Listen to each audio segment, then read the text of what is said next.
you're the piano man tonight. Well, we're all in the mood for a melody, and you got us feeling alright.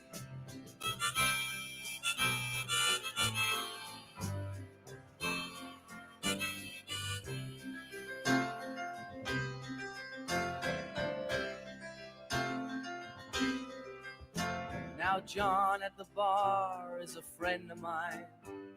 He gets me my drinks for free, and he's quick with a joke or to light up your smoke, but there's some place that he'd rather be. He says, Bill, I believe this is killing me, as a smile ran away from his face. Well, I'm sure that I could be a movie star if I could get out of this place. Oh, la, la, la, di-di-da. La, la, di-di-da, da-da. Now, Paul is a real estate novelist who never had time for a wife. And he's talking with Davy, who's still in the Navy, and probably will be for life.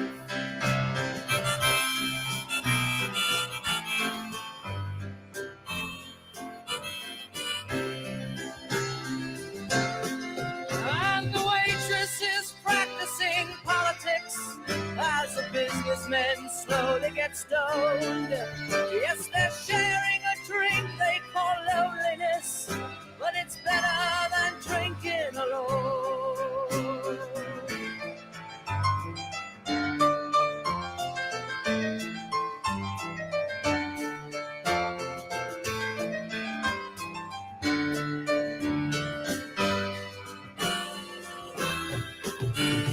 Sing us a song, you're the piano man. Sing us a song tonight. Well, we're all in the mood for a melody, and you got us feeling alright.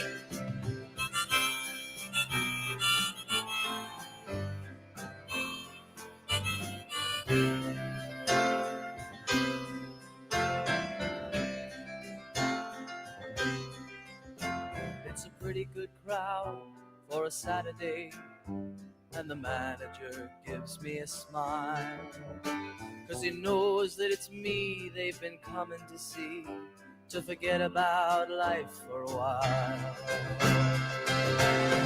And the piano, it sounds like a carnival, and the microphone smells like a beer, and they sit at the bar and put bread in my jar and say, man, what are you doing here? Oh, la, la, la, di-di-da.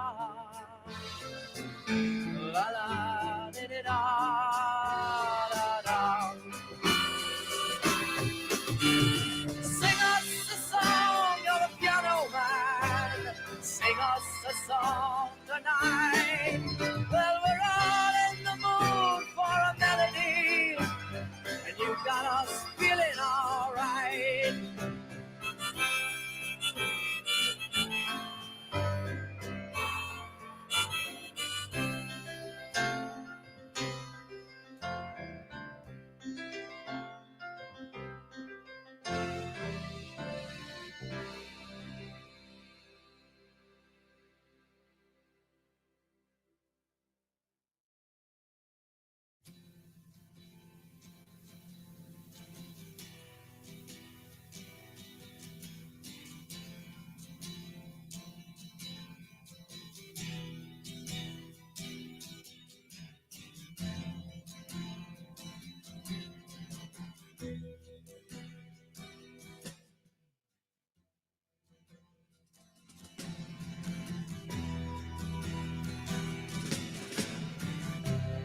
Ground control to Major Tom. Ground control to Major Tom. Take your protein pills and put your helmet on. ground control to Major Tom. 7, 6, Commencing countdown, engines on. 3, 2, Check ignition and may God's love Lift be off. with you.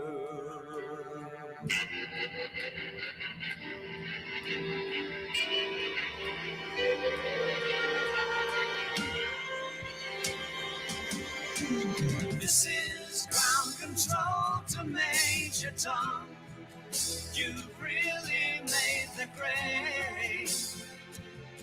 And the papers want to know whose shirt you wear. Now it's time to leave the capsule if you dare.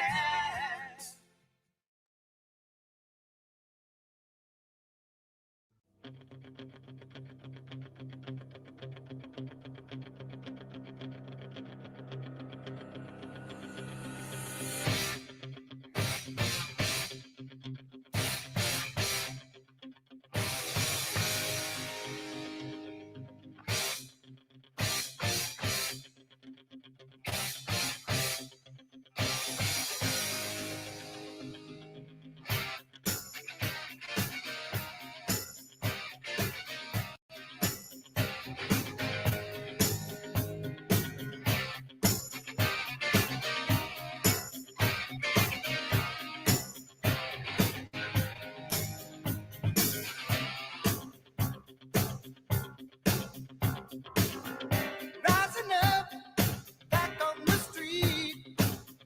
Did my time, took my chances. Went the distance, now I'm back on my feet. Just a man and his will to survive. So many times it happens too fast. You trade your passion for glory. Don't lose your grip on the dreams of the past. You must fight just to keep them alive. It's the eye of the tiger, it's the thrill of the fight. Rising up to the challenge of our rival. And the last known survivor stalks his prey in the night. And he's watching us all with the eye of the tiger.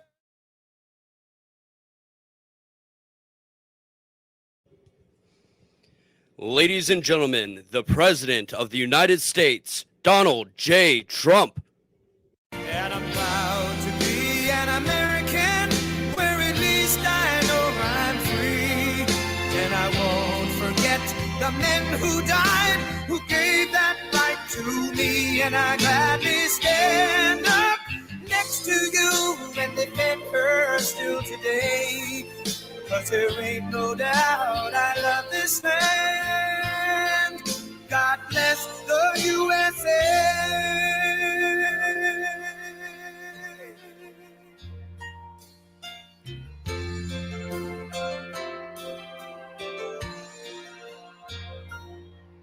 From the lakes of Minnesota to the hills of Tennessee, across the plains of Texas, from sea to shining sea, from Detroit down to Houston and New York to LA, where there's pride in every American heart, and it's time we stand and say that I'm proud to be an American, where at least I know I'm free. And I won't forget the men who died, who gave that right to me. And I gladly stand up next to you and defend her still today. 'Cause there ain't no doubt I love this land. God bless the USA.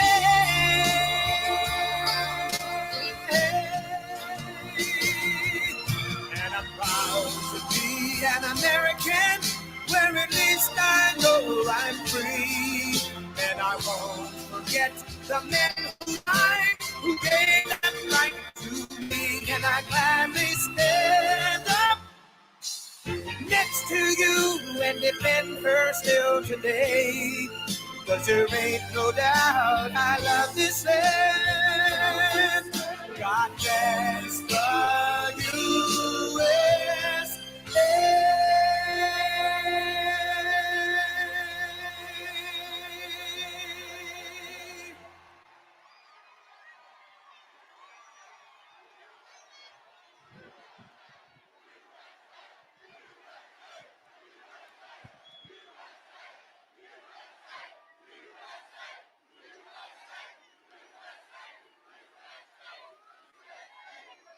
I love Georgia. I love being with you. This is Georgia. This is Macon, Georgia.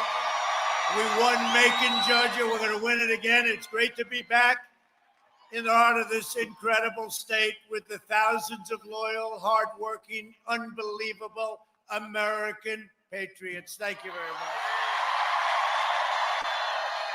And 18 days from now, we're going to win the state of Georgia. We're going to win 4 more years. Isn't that beautiful and incredible in so many ways? That beautiful White House, right? And just remember, early voting is underway. Get out and vote. Go out and vote. So we're running against perhaps the worst candidate in the history of presidential politics. Can you believe this? Did you watch last night? I mean, give me a break. But actually, I wish he was a good candidate because it actually puts more pressure on you running against a guy like this. Sleepy Joe Biden is the living embodiment of the corrupt political class that enriched itself while draining the economic life and soul from our country. You know what's happened? You know very well in Georgia what happened. For the last 47 years, Joe Biden shipped away your jobs, shut down your factories, threw open your borders, and ravaged our cities while sacrificing American blood and treasure in endless and ridiculous foreign wars. In places you've never even heard of before. How ridiculous. He's a servant of the wealthy donors, globalists, and special interests who got rich bleeding America dry. And by the way, I could call these guys, every one of them would give me millions. I'm president. I called heads of Wall Street firms. I'd say, hey, do me a favor. Could you give me $5 million? Every single one. I can't do that, though, because you know what? If I do that, I got to do things for them. And I don't want to do, I want to do what's right. I could call, I could raise more money. I could raise more money. I'd be the world's greatest fundraiser, but I just don't want to do it because then they call you and you sort of say, hey, you know, they treated me good. I got to treat them good. I know you don't think that's the way the system works, but that's the way the system, I guess, works, unfortunately. But it doesn't work that way for me. In 2016, you voted to fire this corrupt and decrepit political establishment, and you elected an outsider as president to finally put America first. And we've learned over the last couple of months, Joe Biden is a corrupt politician. He's a corrupt politician. And the Biden family is a criminal enterprise. Frankly, it makes crooked Hillary Clinton look like an amateur. Now, whoever saw anything like this? He goes to China, the kid is followed like a vacuum cleaner. He follows and follows and follows. And unfortunately, it sounds like he left his laptop behind, or they have thousands.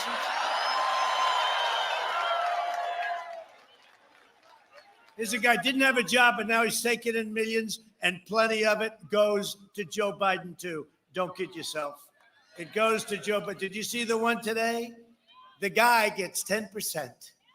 10%. I wonder who the guy is.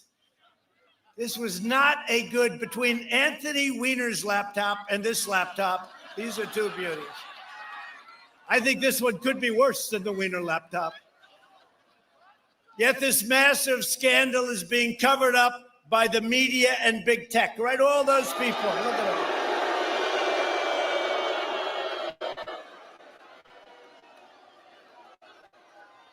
So here we have, think of it. Here we have the biggest scandal going on anywhere in the world, the corruption of Joe Biden and the Biden family. And he's interviewed last night by Stephanopoulos on ABC, and they don't even ask him the question about it. No, think of it. They don't even ask him a question like, like, how come your son got $3.5 million from Moscow, right? From Moscow. Russia, because they were the ones involved with Russia, it turns out, not me. It was the opposite. But why did your son get $3.5 million from the wife of the mayor of Moscow? Think of it. Think of it. Little question like that. Remember, Chris Wallace said, oh, well, you shouldn't ask him that question. Why is that, Chris? Tell me. He's no Mike. He's no Mike. Chris is no Mike. But then the other one, how about this? $1 billion, get rid of the prosecutor. Otherwise, you don't get the $1 billion from the United States. But that's turning out to be peanuts compared to what we're finding now. Now he wants $10 million from China to make an introduction. Would anybody here take $10 million to introduce somebody to your father? I'd do it, Dad. I'd do it for $10 million. I'd love to introduce. I would do it, Pop, and he'd want me to do it. $10 million, Dad, please. I had a great father. I'm not just running against Biden and that corrupt family. I'm running against the left-wing corrupt media, and we're running against big tech.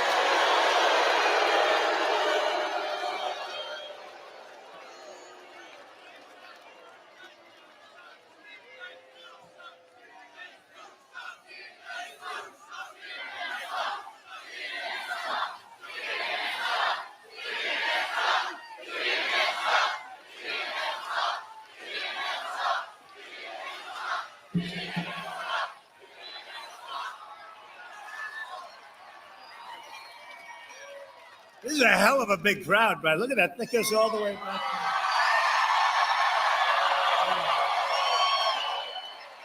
But, the media, they never show it. You ever notice? You go home, they show me and about 3 people behind me. People left, right. 4 stars. They end up 3 + 1. Thank you very much.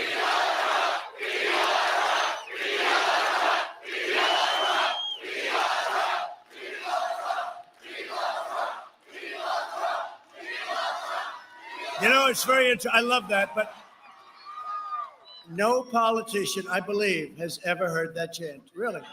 We love somebody. No, think of it. Reagan, I love Reagan. He was a wonderful guy. You never heard the chant, we love Reagan. You never heard that. This started a few weeks ago, and it's amazing. And I appreciate it very much. I do. I appreciate it.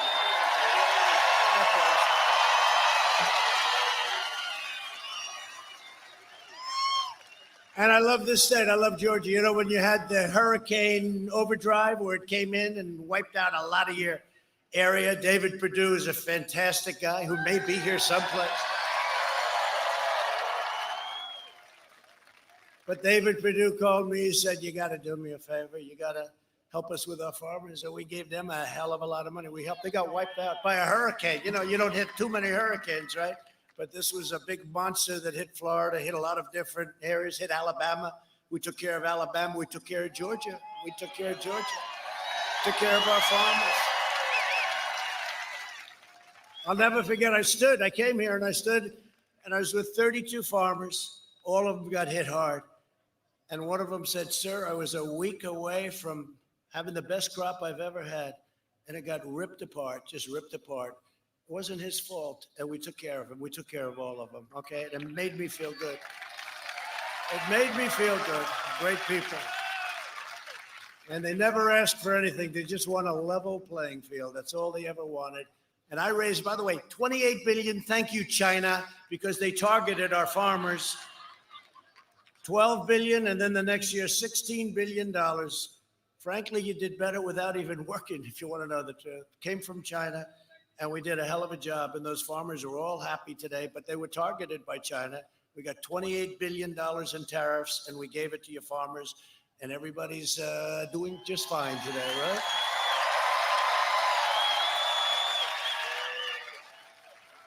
But the radical left is doing everything in their power to protect their chosen candidate who has no clue where he is. He's gone.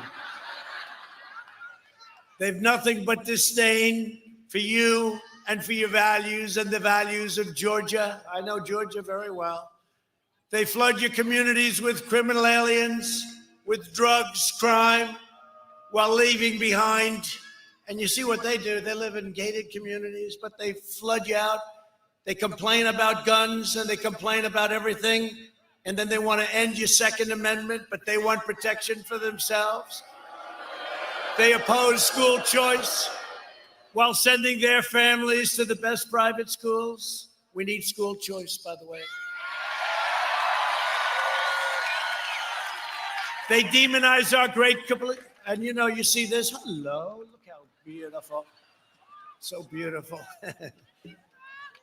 They demonize our great police and law enforcement while hiring private security for themselves. They attack the Second Amendment every single day while employing armed guards. And let me tell you, I am the only thing standing in the way of you and your Second Amendment. It's under siege.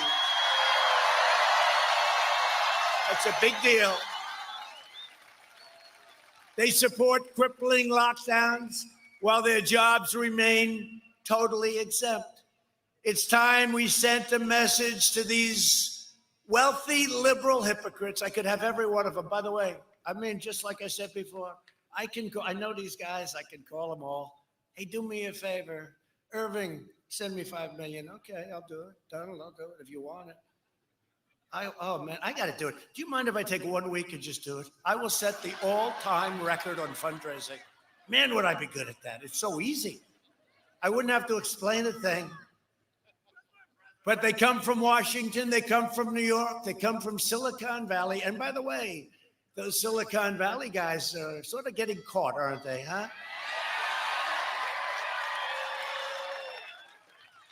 Section 230, I'm sure most of you don't know what that means. Section 230. These guys, they're given powers, they're given rights by Washington, and then they claim free speech, right? They claim, but they're giving an exemption. They're given a total exemption, and they can't abuse that power. And there's a lot of things going on right now, and a lot of your people are looking. We have some of those people here, your great congressmen, senators, and we'll be introducing them in a second, but they're looking very hard at Section 230. On Election Day, you can send a message that the fake news media right there, boy, there are a lot of them. Look at that. It looks like the Academy Awards. It's a lot of people.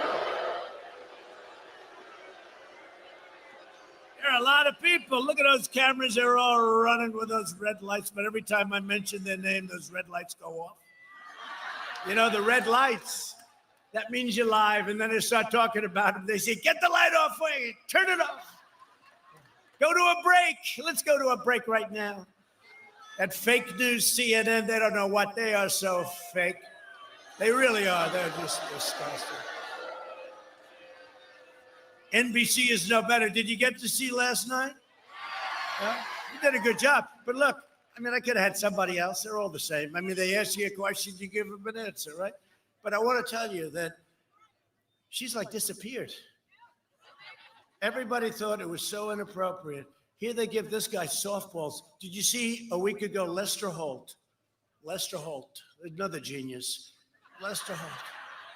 Here's Mr. Vice President, sir. What did you have for dinner, sir? Was it good?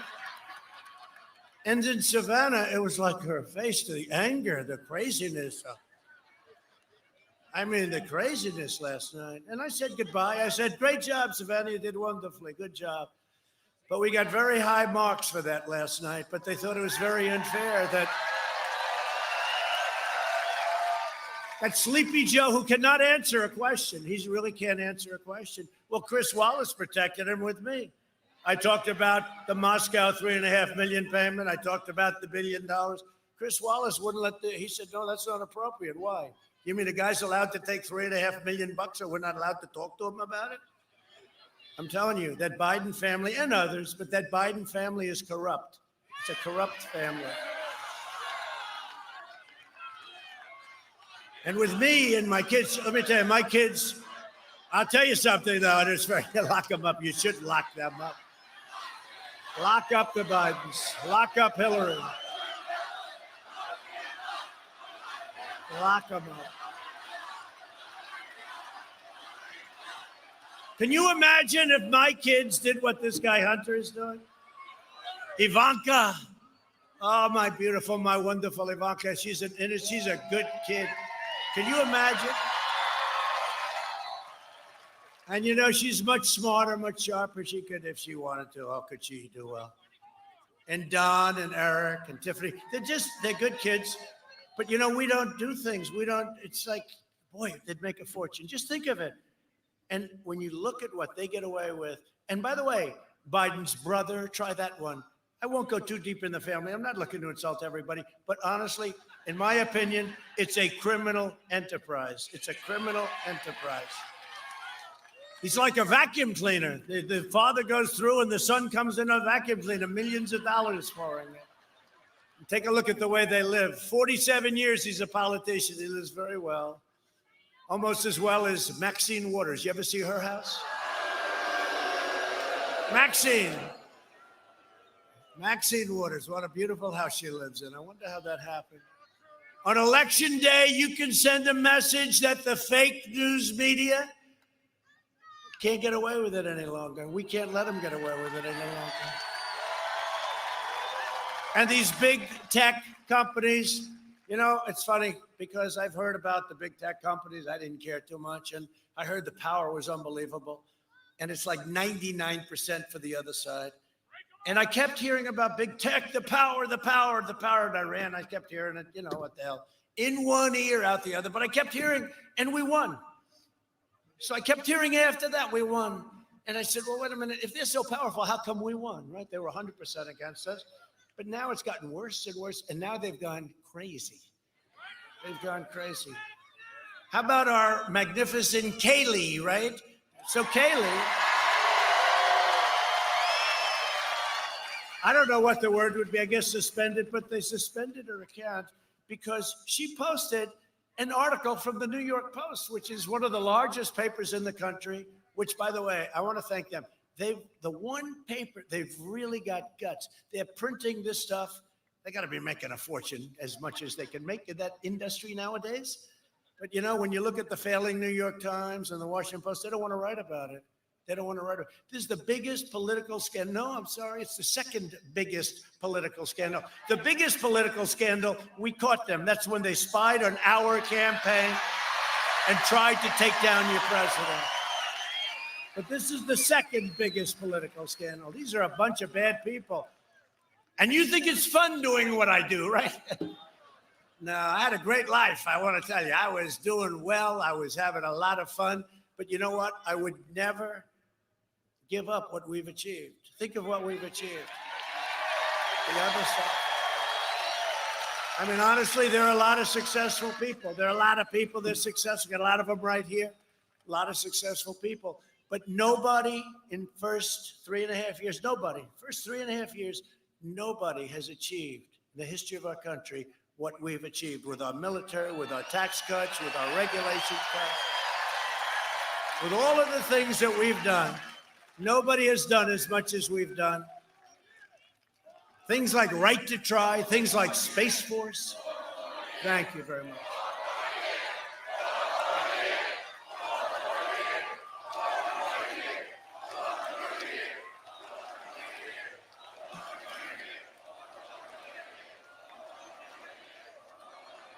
You know, I always get them. I said, turn the cameras. So we just left Florida. We had a crowd that was like this. It was massive. It went on forever. I said, turn the cameras, show the crowd. They don't realize it's actually good for them because it's exciting. It's like being at a Florida State, Florida, Ohio State, if you want to say. It's a massive football game. You know, before we had to socially distance, we have all these empty seats, right? You'll be back very soon. But and then, of course, Georgia. Not bad. You're doing okay. But, and who's the greatest of them all from Georgia? Herschel.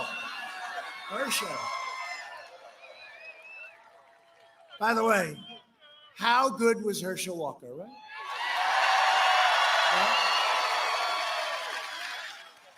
He made a lot of quarterbacks look good. Here, Herschel running. Boom, 6 yards, 9 yards, 10 yards, 100 yards. And he's on our side, and he's an incredible guy. Herschel Walker. I remember when he was playing here, they had like the ballad to Herschel Walker. He was like just a legendary guy, remember? From the time he started, just boom, 6 yards, 8 yards, 10 yards.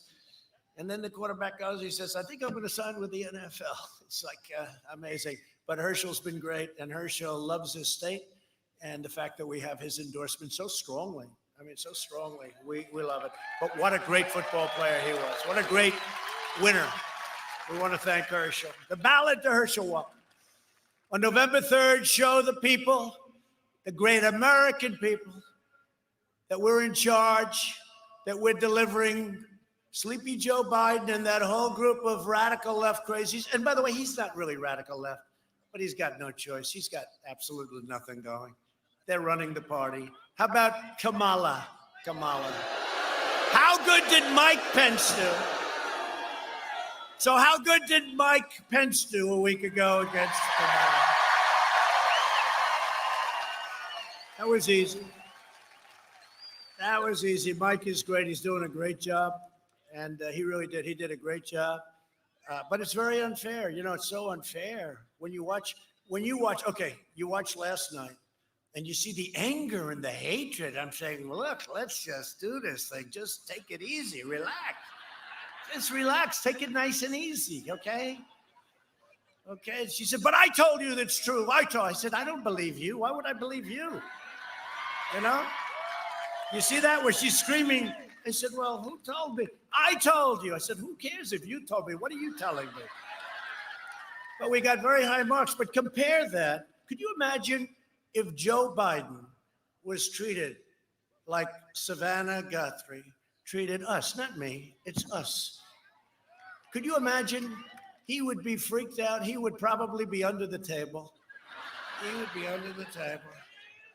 And she's easy compared to President Xi and Putin and Kim Jong-un and plenty of others. She's like easy pickings. But could you imagine if she came at him? Did you see? Now, I was interviewed a couple of weeks by George Stephanopoulos, and it was a tough interview, but it was fine. I don't say give me the answers and the questions. Do you ever see where they ask him a question and then he starts reading the answer? That means he has the answers to. I never saw anything like what's going on in my entire life. They asked, how about, did you see that a week ago where it said, move it up a little closer, I can't read the damn answer. This is the fake news. I've been saying it. I am so proud of the fact that I've exposed these people for what they are. I'm telling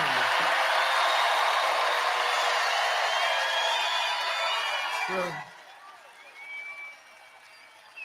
Look at all that equipment. That's millions of dollars worth of equipment. And you know what? If they were truthful, our country would come together so fast. It's really true. They're a big part of the problem.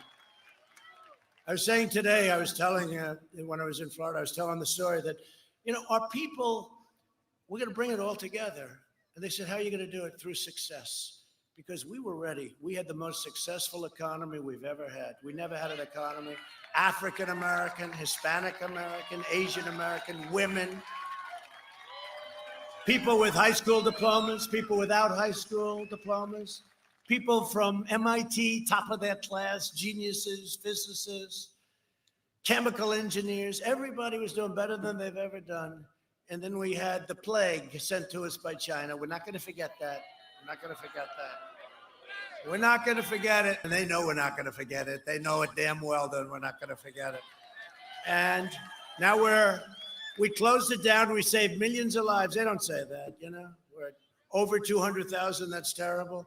But compared to other nations, it's amazing what we've been able to do.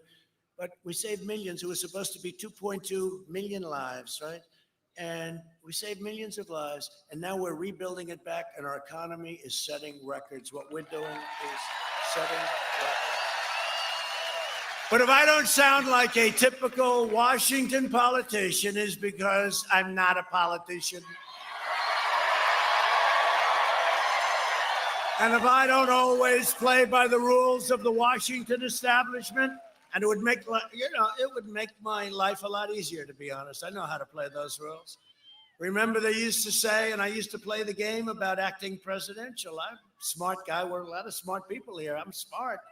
And I always said it's much easier to be presidential than to do what I do, right? Remember?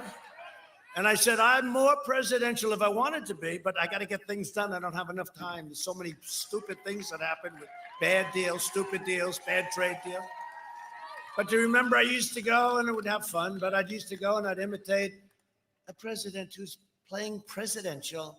That's so easy compared to what we do. What we do is much more difficult. I said, I can be more presidential than any president in our history, with the possible exception of Abraham Lincoln when he wore the hat. That was tough to beat.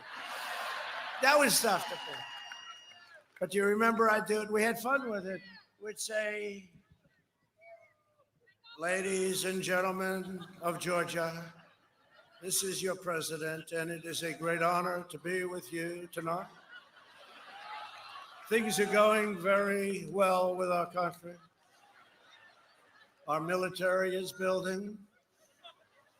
And, so I could do that. And, within about 3 minutes, everybody would pick up and they'd say, let's get the hell out of here. This guy's. Now, we're doing a great job. We're renegotiating these horrible trade deals. We're bringing our people back home. Our soldiers are great heroes.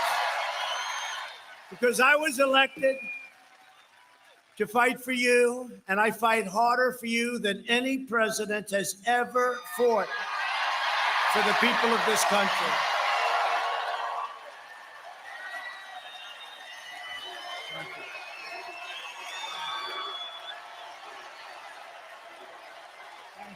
Thank you very much.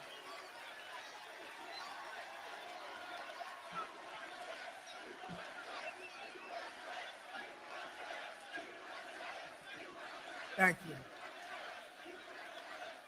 By the way, I have to tell you, the spirit in this country is unbelievable. The spirit in these rallies are unbelievable. And hey, we were in Minnesota. We're going to win Minnesota. Minnesota, I think, hasn't been won since 1972. We're going to win Minnesota. We're going to win Minnesota. Opened up the iron ore. We opened up areas of Minnesota that they closed. In Maine, Obama took away 5,000 square miles of ocean. Can you believe it? I gave it back to the people of Maine. We're doing things that nobody's ever thought about doing, ever done. We went into. You take a look at Minneapolis. The place was burning down. The National Guard goes in. 30 minutes, would you say? Remember, they formed that beautiful scene. After watching this for a week and a half, and we want to do it with Portland. Portland would be so easy. Wise guys. They're just wise guys. These are wise guys in there. You had the one guy who killed somebody in the street. Took him 3 days to arrest. I sent in the U.S. Marshals,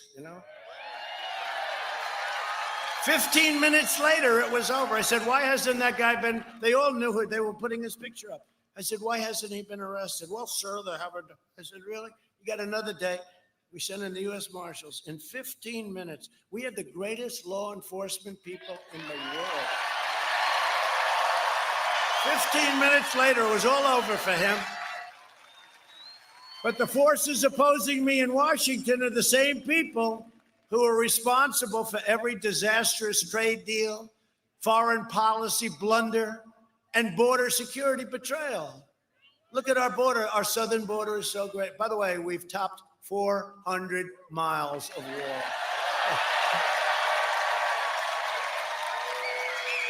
Building 10 miles a week. It'll be finished very soon. But it's had an incredible impact. Our border has never been as good. We got rid of catch and release, all the stuff that everybody said would be impossible. But it's been incredible. And Mexico is paying for the wall. You do know that, okay? They like to say, now finally they say, okay, he's building the wall. But Mexico's not paying for it. No, Mexico is paying for it. They know that, but they don't like to say it. No, we're doing some incredible things. This is the most important election in the history of our country. And I used to, even 2-3 months ago, say, well, this is like very important, but 2016 was important. This is more important. This is more. And success will bring us together, as I was saying. But you know what else is going to bring us together? A victory. because they're just going to finally say, let's just give up. They're going to say, these people can't be beaten. They're going to say, these people can't be beaten. And many of them were so happy. 2 weeks ago, they heard Trump tested positive. They were so happy. And then I got out like right away. Here I am, like a long time. I could have gone.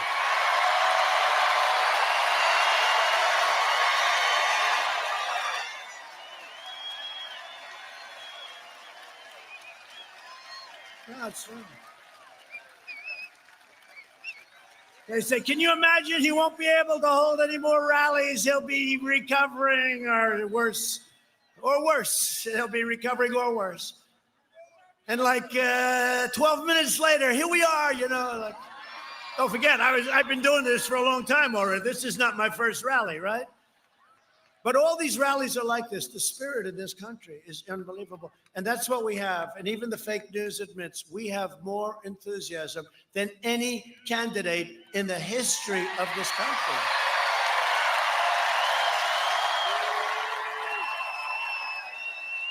True. And he has less enthusiasm, in my opinion, than any candidate. I think he's the weakest candidate in the history of presidential politics. I really mean it. Now, with all of that being said, they have a corrupt media, they have big tech, they have all of this stuff. It's a very powerful party. And they have advantages. They automatically win New York. I don't know why New York is doing so badly. They automatically win California. I don't know why California is doing so badly. The forest fires, no water, no this, no that, minor little problems. They automatically win Illinois. I mean, we got to run the table. It's automatic because it's just the way it falls. Winning the Electoral College is a very, very hard thing to do. And we just ran the string, right? But it's a very hard thing to do. But we're winning in Florida. We're winning here. It's amazing. Like, if he came here, Sleepy Joe, if he came here, honestly, if they announced, it'd work really hard to try and find people. No, I really mean this. We have tens of thousands. Look at this. This thing goes back, way, way back. I wish they wouldn't give these guys a good look. I wish they'd move them back 100 yards. And I'm telling my people, I'll save a little time. My people, please, from now on, could you please move the fake news media back like another 100 yards?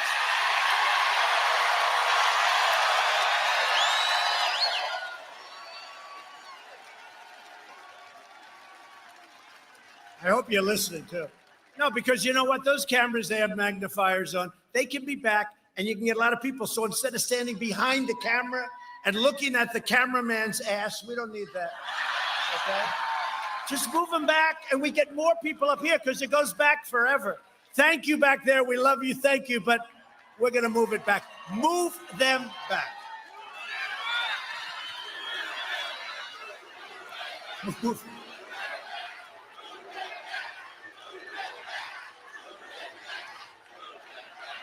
This can only happen in Georgia. I have an idea. It just gave me an idea. We'll have a new T-shirt tomorrow morning. Move them back.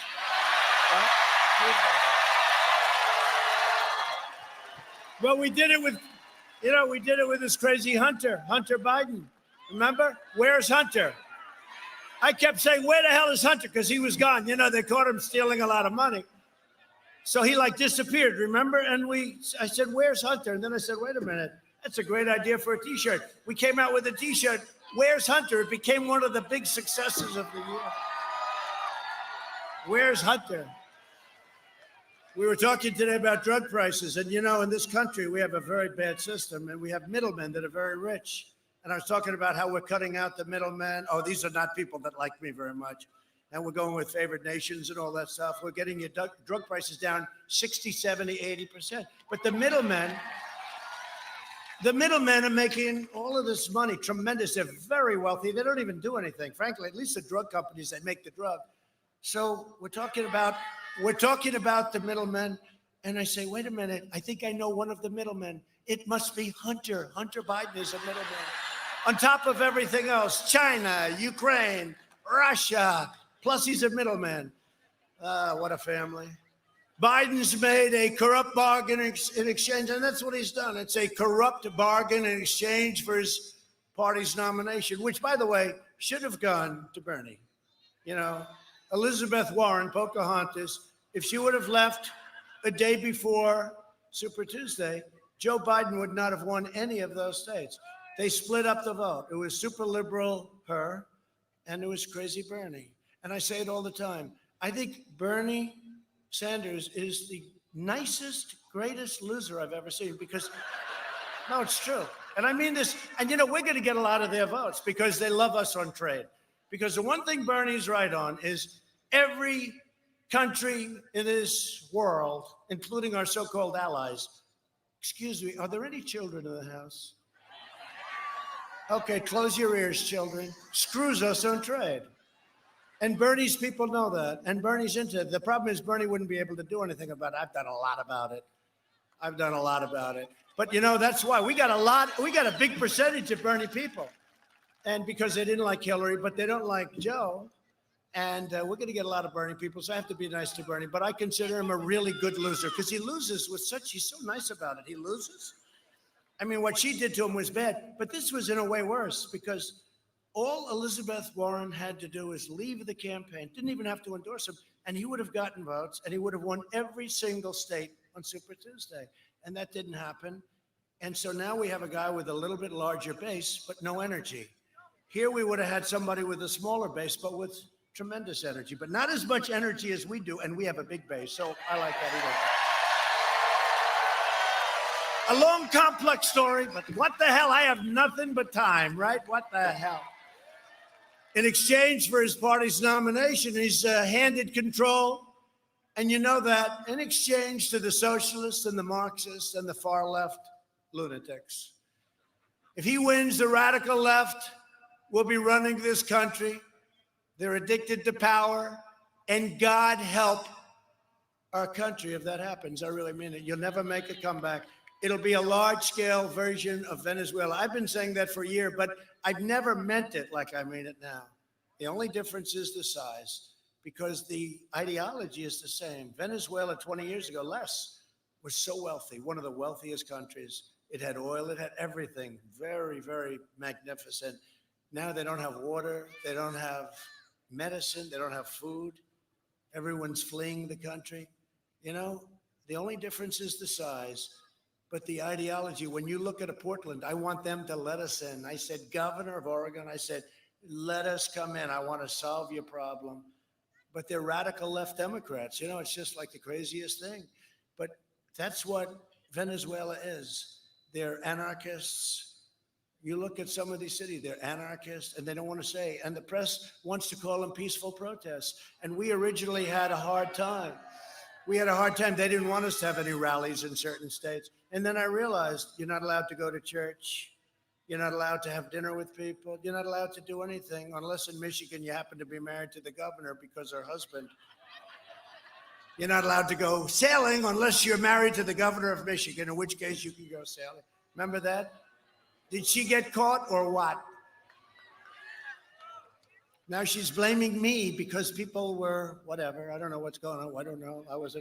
And it was our people that caught them, right? It's Trump's fault. Always Trump's fault. Isn't it incredible? And yet we did her a favor. Who knows? I mean, they have to look at that whole thing too. But we are doing an incredible job in this country. This country is great. And we have spirit like nobody's had spirit. And there's going to be a red wave next week. It's going to be unbelievable. And they're talking about it. Look at that. That's millions of dollars worth of equipment. And they'll never turn it around to show those people back there because they want to say. Donald Trump had a rally in Georgia. There was a smattering of people, a small smattering. No, it's amazing. Nobody's ever had what we've had. And you're going to have a red wave. They call it a red wave. One of these characters standing right there, he said, there could be a red wave. Don't say there could be. There will be. It's going to be a wave.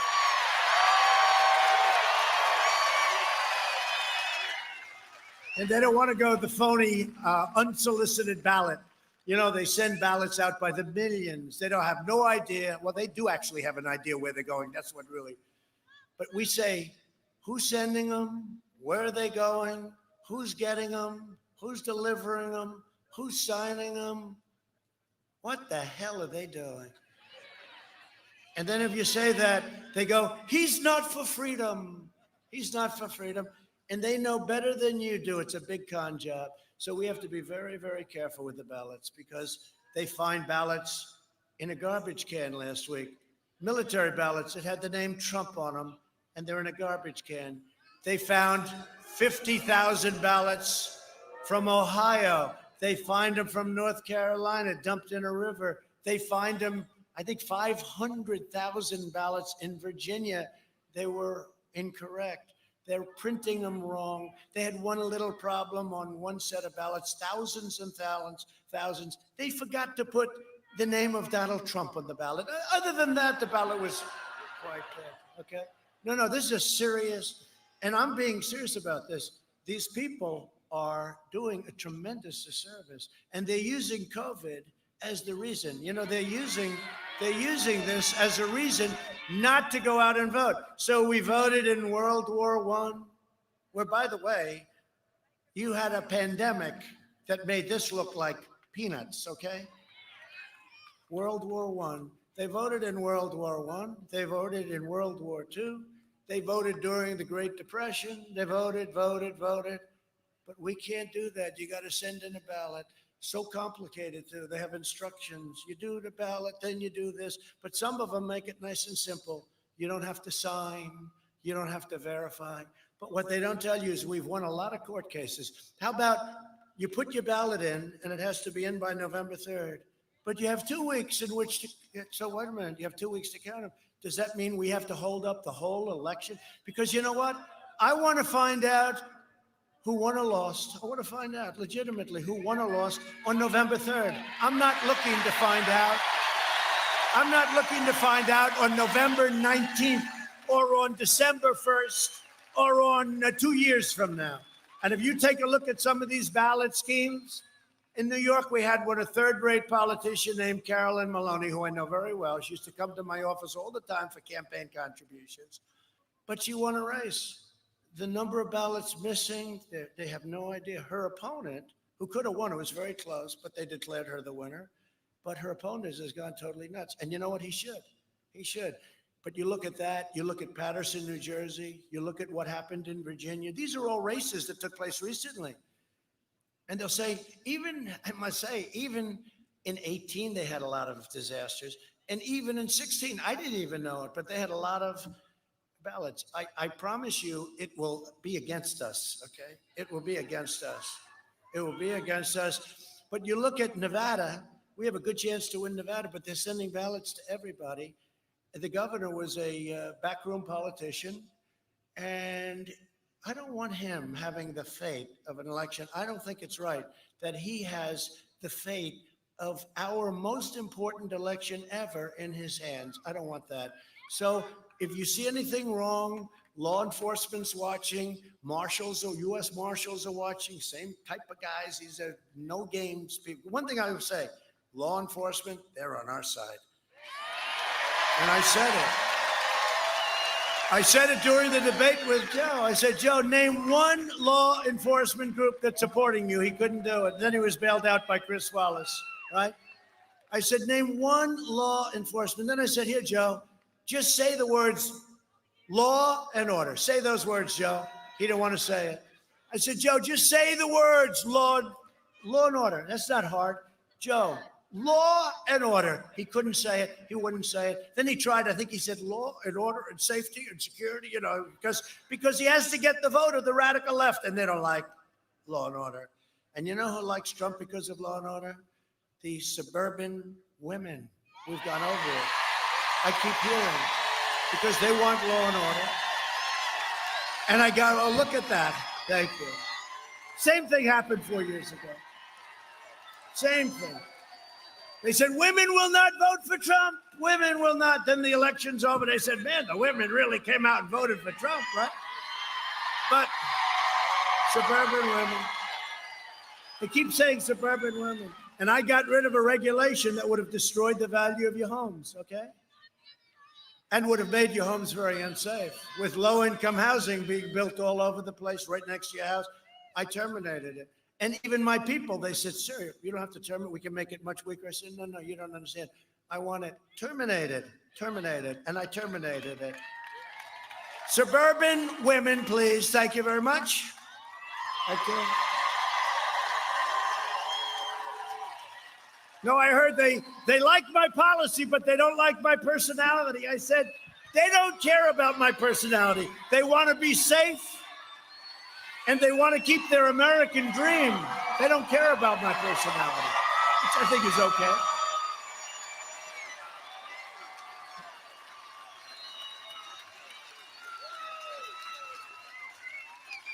They like my personality, and I like them. I like them. I love them. The radical left is hell-bent on destroying everything that we love and cherish. You know, it's that culture stuff, right? Cancel culture. They want cancel culture. They want to get rid of our great heroes from the past. They want to get rid of our history. They want to get rid of our culture, right? I was at Mount Rushmore. They want to blow Mount Rushmore up. I said to our great governor of South Dakota, Christie, I said, Christie, it's never happening. Christie, don't worry about it. She said, you don't have to, we don't even need your help on this one. It was so beautiful, Mount Rushmore. They want to blow it up. I said, not going to happen. None of that stuff is going to happen. But I will tell you, a few months ago, if I weren't your president, you would have had the Jefferson Memorial, the Lincoln Memorial. How about Lincoln? They want to attack even Lincoln. He's probably looking down and he's saying, what the hell did I do? I was on their side, I think, right? What did I do? They want to attack the Lincoln. If I wasn't your president, they would have attacked the Jefferson Memorial. And I stopped it. I stopped a lot of things. I also saved your Second Amendment, by the way. They want to punish the middle class,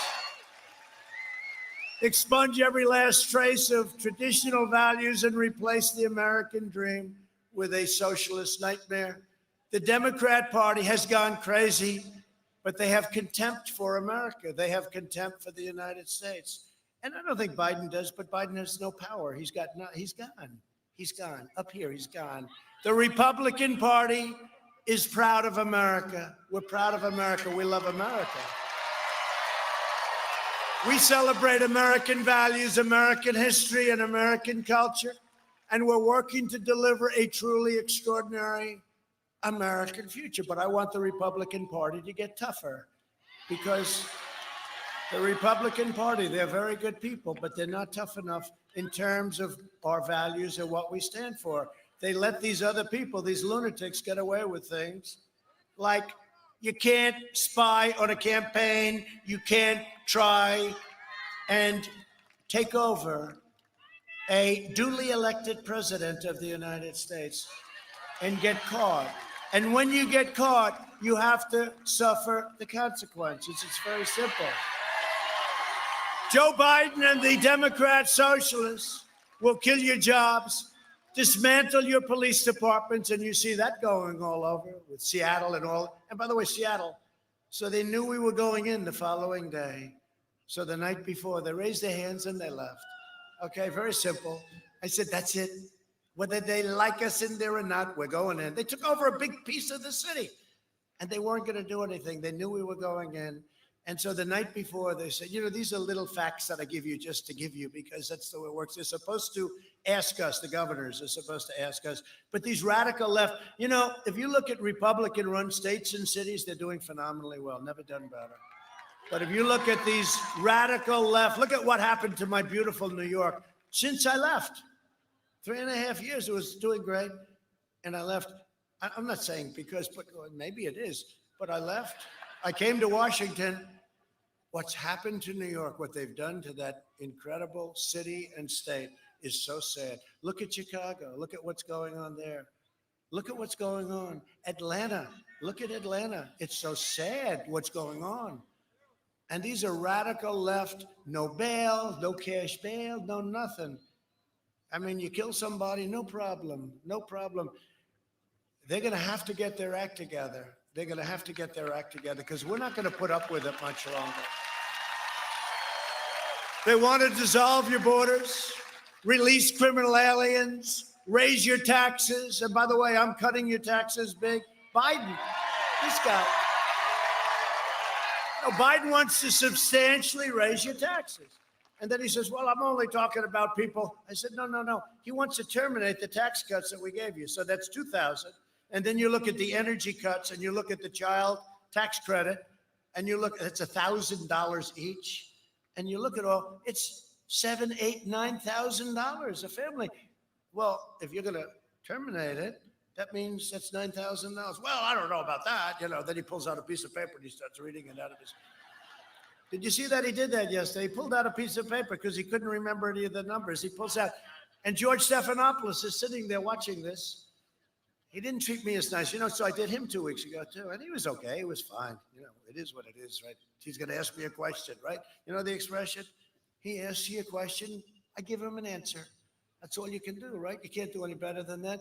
But they were nasty, pretty nasty, and not terrible, but pretty. And last night she was out of line. I mean, in my opinion, she was out of line. It's like, as I said, just relax, take it nice and easy. But when you watch the one the week before, it's such a difference.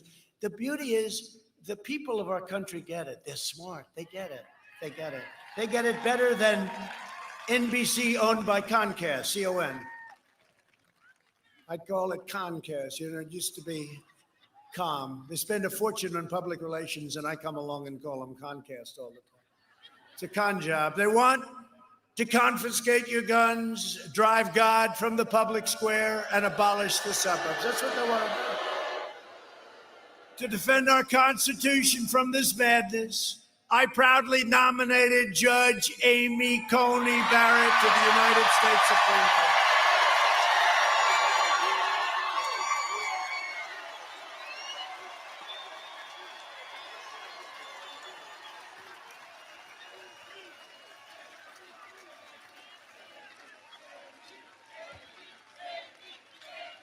She's great.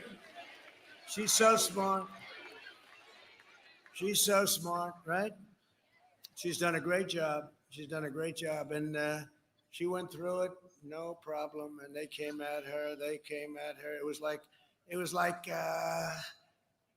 your Atlanta team when they were good a couple of years ago. How the hell did they lose that Super Bowl? How the hell did that happen? I keep thinking, man, if you own that team or you work for that team, that was a long shot. But, it's one of those things. But that was like that team playing a high school football team, right? She was so much more talented than those people that were trying to embarrass her. And she was cool as hell. The coolest was, do you have notes? Yeah. Right? A blank? No. She doesn't need to write down notes. I don't have notes either, right? So, and most of this has been off this teleprompter, because if it was on the teleprompter, many of you would say, this is a little boring. Let's get out of here, Sam. Last night, Biden refused to rule out court packing. In other words, they may take 16, 17, 18 people. He'll pack the court with radical left judges who will shred your Second Amendment, disarm law-abiding citizens, and protect terrorists and violent criminals. I won the ban from jihadist countries or other countries. If people are bad, we don't want them in. So I went for the ban. Everybody said, but I won. I won in the Supreme Court. And you know what? We don't want people that can't love our country. We don't want people that are going to hurt our country. So I have a ban, very controversial. And we won at the United States Supreme Court. And we don't let people in from certain countries that are going to look to do bad things to us. Pretty amazing what's happened, isn't it? Biden's agenda would also be a catastrophe for Georgia seniors. Seniors. Do we have any seniors in the House? Right? We're proud to be seniors, right? For years, Biden tried to cut your Social Security. You know that, and your Medicare. Now Biden is pledging mass amnesty and free health care for illegal aliens, decimating Medicare and destroying your Social Security, because that's what's going to happen. We all have a heart. I say this all the time. I mean, I have a heart. I don't want to hurt people. But once you say, come in, you're going to get free health care. You're going to get free education. The whole world is going to want to come into our country, and we're not going to be able to even come close to affording it. I have to take care of our seniors. I can't take care of millions of people that had no intention of coming here before these maniacs made these pledges. He'll bankrupt these programs to finance the left. Open borders. They want to take, actually, we're just finishing up the wall, as I said. They want to take the wall down, some of them. We want to take down the wall. This wall is a dream. Goes deep and it goes high. A lot of bad people aren't coming in because of that. They want to take it down, many of them. While I'm president, no one will touch your Medicare. No one will touch your Social Security. Under my leadership, we're delivering a safe vaccine and a rapid recovery. I love the recovery because here I am. I mean, that's good. Yeah, 2 weeks ago, I wasn't exactly feeling great. And, when you're president, I told this today, when you're president, you get a lot of doctors. You get guys, Johns Hopkins, Walter Reed, you get all the great hospitals, and you got these geniuses, they're all over the place. Sir, let me do this, let me do that, just leave me alone, fellas. Get the hell out of here. But I wasn't feeling too great. And they gave me something, Regeneron. And a day later, I felt like Superman. I said, hey, whatever the hell that stuff was. And it's brand new, developed because of this. And we're going to do something very special. We're going to get it for every person that we think is appropriate for. In other words, every person that needs it. But I tell you what, they could call it a therapeutic, but to me it was a cure because the following day, our doctors are here. When you're president, they follow. We got more doctors. If anyone gets sick, this is a great time when I'm around because you'll have about 15 doctors standing over you in about 9 seconds. It's happened. It's happened many times. Somebody gets not so well, and all of a sudden they got the greatest doctors you've ever seen. They do a fantastic job. But this was all developed just very recently, months ago for this. It's incredible, the strides that we've made. If you vote for me, prosperity will surge. Normal life, that's all we want. I want a normal life like we had 7 months ago. We don't want any, we want a normal life. That'll resume. And next year will be one of the greatest years economically in the history of our country because that's where we're going. This election is a choice between a Trump recovery and a Biden depression. Let me tell you something. He's going to quadruple your taxes. He's going to raise taxes on businesses. All the businesses that have moved into our country are going to move out. They're going back where they came. You're going to have a disaster. You will have a depression, the likes of which this country has never seen before if these crazy rules get in with the Green New Deal. The Green New Deal, the real number is $100 trillion, 100 trillion. They say, well, we could do it for like 9 trillion. Well, 9 doesn't work either, but the real price is 100. They want to rip down buildings and build new buildings in their place with tiny little windows. No, if you don't mind, I'd like to keep my window. I'd like to have a nice view of Georgia. No, they want to, no, think of it. $100 trillion. So if we had an unbelievable economic surge that lasted 100 years without a problem, we wouldn't make $100 trillion. This is the craziest thing done by AOC plus 3, who knows nothing about the environment. She doesn't know. She's got a great line of bullshit. That's about it. No, it's true. She knows nothing about the environment.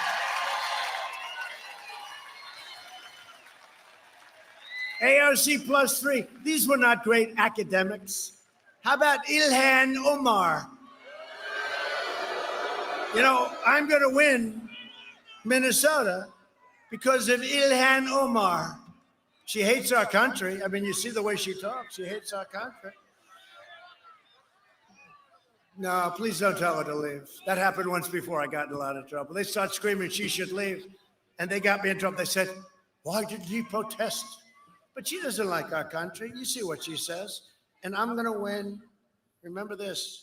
Minnesota hasn't been won since 1970. That's a long time, 1972.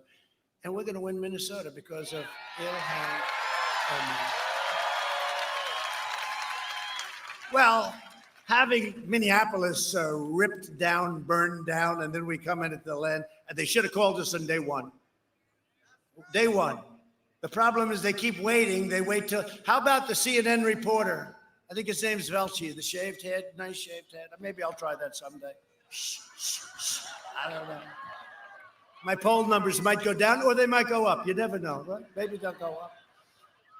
But he's standing there. This is a friendly protest. And behind him, the fire is like 9 blocks long. It looks like Berlin during the worst days of their lives. The fires are raging. This is a friendly protest. Oh boy, oh boy. Then the National Guard started moving forward. He got hit in the knee with a canister of tear gas. And he went down.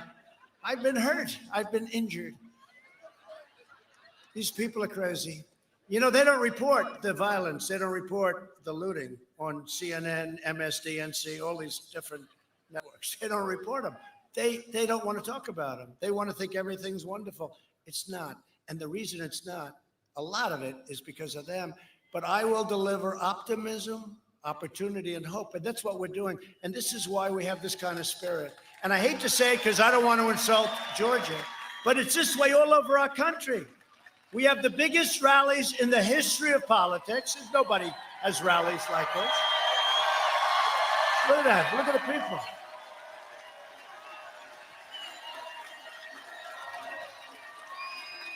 Now look, I mean, you can't see this. This goes all the way back, so you can't even see how far back. I can't even see the end of it. We have the greatest enthusiasm, the biggest crowds in the history of politics. And they don't talk about them. They'll say, yes, there were a smattering of people. That's true. I asked the First Lady, how did you like it? It was good. Were there many people there? I said, a lot. Didn't they show it? No, they don't show it. They just showed your face. They never go. She said, but I could hear it. You know, when you go to a Georgia football game when they're doing well, you can't imitate thousands and thousands of people with hundreds of people. I mean, Biden had a rally today, like 13 people showed up, and they don't talk about it. They say, Biden is here. The one guy actually made a mistake. He called him Sleepy Joe. He's an announcer. That guy's job is go. But Vice President Biden is here today. He's making a speech on the environment. He has no idea what he's talking about. They don't say that there's nobody there. You know, he's got the circles, right? The circles. You ever see it? He's got like 5 circles. And he goes there and people are standing. And the reason that, and the circles, not only are they big, although I love the artistry because the guy really does a nice job. You know, I'm into that stuff. It's very neat, very round, beautiful, solid. I mean, it would be impossible to catch anything if you're in one of those circles because you're so far away. It's like,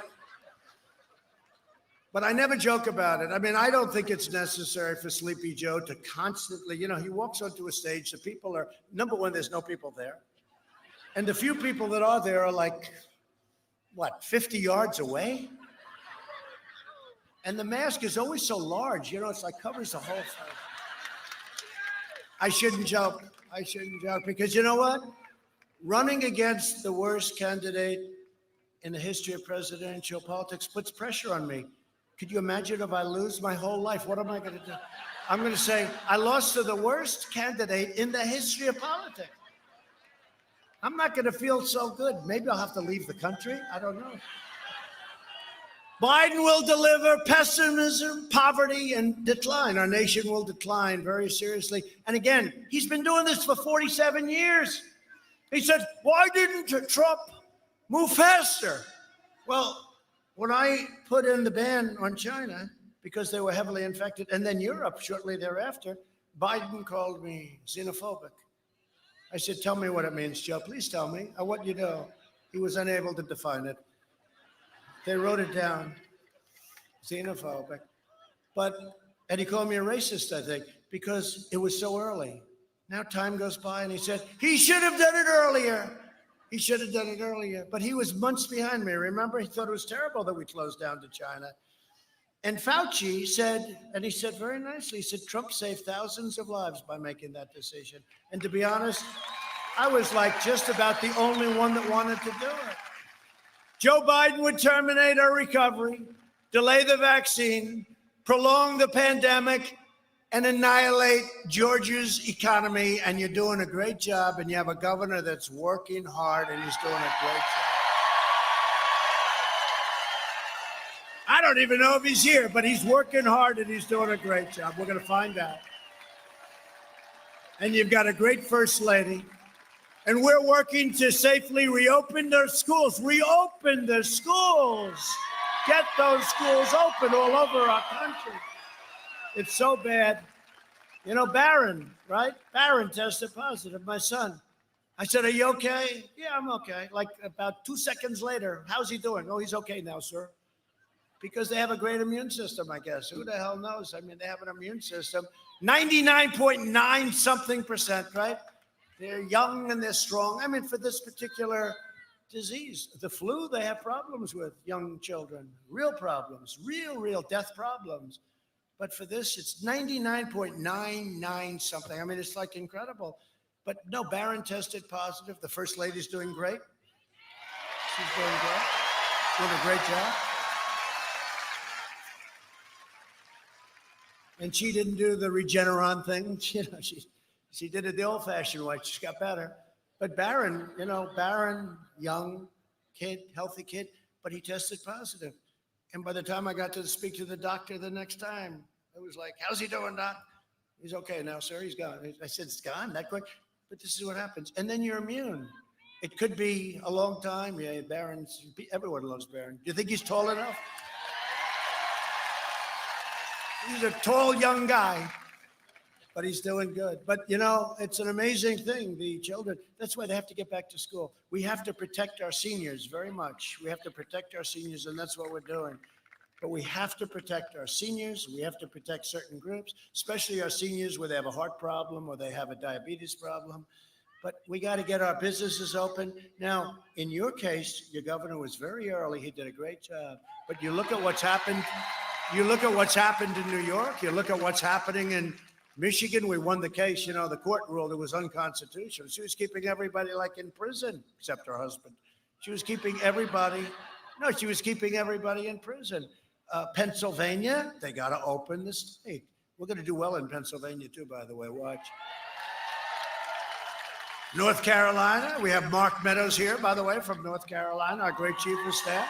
Where's Mark? Our great chief of staff. He's working. He said, boy, he was a very successful congressman, and he's been doing a fantastic job. Where's Mark? He's doing a great job. Is it an easy job, Mark? No problem. But Biden will close your classrooms, and you know that. He actually said the other day he'll follow science. He'll fight. So that means if Fauci says close it up, he's going to close up the country. It's not going to happen. It's not going to happen. And if you look at the numbers are great, and we're going to go over that. He wants to throw your children out of the school, close up your schools, and shut down your workplace. And we're now setting records for employment, unemployment. We're setting all sorts of records economically. Europe, which has imposed punishing, horrible, really strong lockdowns, is now experiencing a massive surge in cases. You know, the fake news would say, well, look at Europe. I said, we're doing better than Europe, but now Europe is exploding, and they'll be okay, but they're exploding. Biden's plan will crush America. My plan will crush the virus, and America will be stronger than ever before.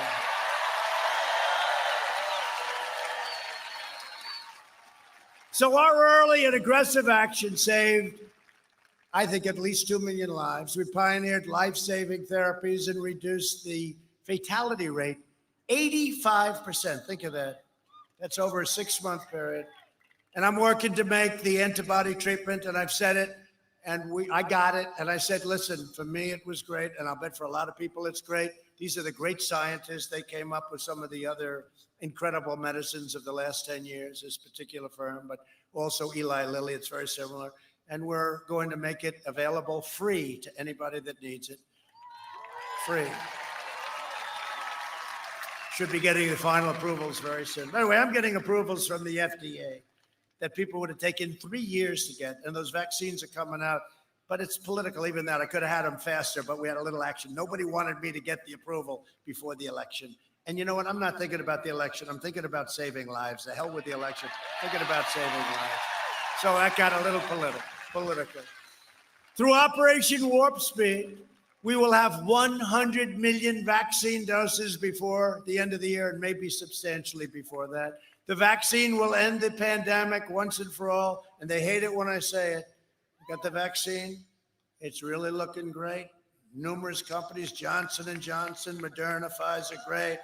Others too, many companies, all of them, they're great. But you know what? Without the vaccine, it's ending too. We're rounding the turn. It's ending without the vaccine. But the vaccine's going to make it go quicker. Let's get rid of it. We want to get it the hell out of here. So we're joined tonight by a man who I am so proud that I gave a very early endorsement to, and I did it because of David Perdue.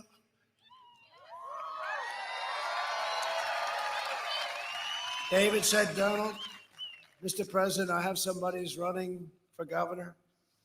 I said, governor of where? He said, the great state of Georgia. I said, tell me, what's the story? He said, could you endorse him? I said, well, tell me about him. I did a little research. And the only thing that mattered to me, I mean, to be honest with you, he's all Trump all the way. He was, before I knew him, I didn't know him. He had a very successful past, but I didn't know him. But he was very, you know, he's like Trump. He likes Trump. And it's hard to endorse people that don't like you, you know? Somehow I have a little problem with that. But his name, I said, what's his name? Brian Kemp, and he's a really smart guy, really good guy, and I endorsed him. And he went on to win. And his wonderful wife, Marty, is even better than him. But I have to tell you, we campaigned together. We campaigned together. And I mean, I've never seen, we campaigned against, I guess, Stacey. And we had Oprah. You know, Oprah used to be a friend of mine before I went into politics. She'd be down in Mar-a-Lago a lot. She liked our key lime pie. She liked our key lime. But Oprah was great. She was a friend of mine. But, you know, once you do this stuff, you lose a lot of friends very quickly. But that's okay. We got to do the right thing. And we had Barack Obama, Michelle Obama. They practically lived in Georgia. And all Brian had was Trump. And Brian won fairly easily. It wasn't that close. Brian Kemp. Great guy. And Marty, thank you very much. That's great. He's a great governor, and he was ahead of the curve. He said, we got to get this thing open here. And you know, those are the states that are doing the best. The ones that are doing these lockdowns, not to mention the problems caused with depression, drugs, alcoholism, all of the other things. So I just want to thank Brian and Marty, and it's great, and you're doing good. How am I doing, by the way, Brian? Are we going to win it? Because if we're not, I'll tell you what, I'm going to take my endorsement away from him if I don't. No, you're doing a great job as governor. Thank you very much. Brian Kemp. Thank you, everybody.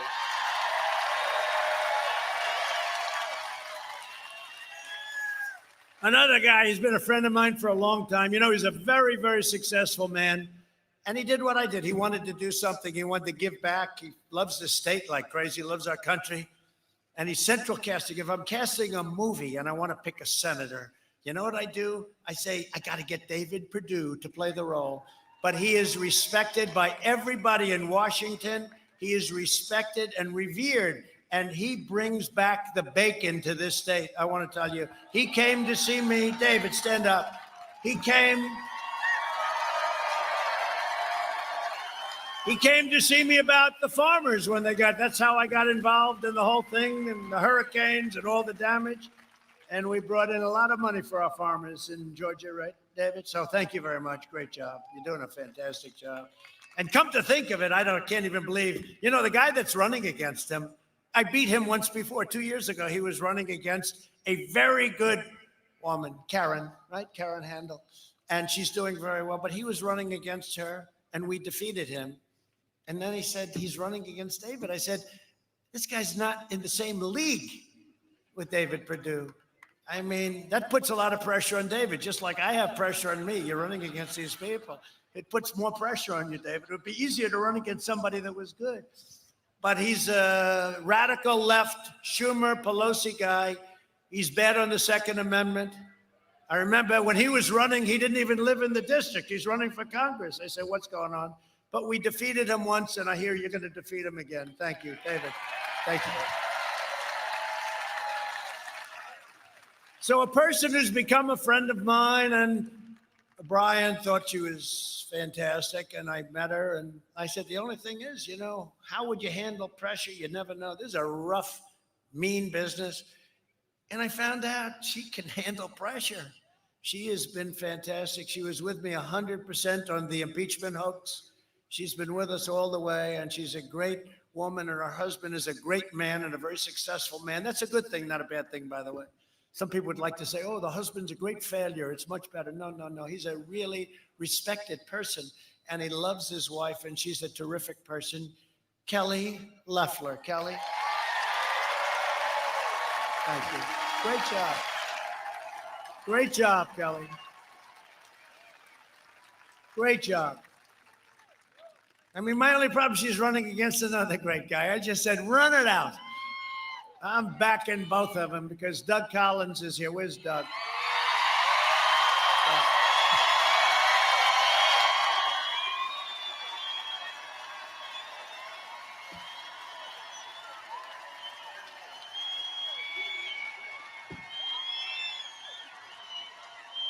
Boy, am I in a lousy position.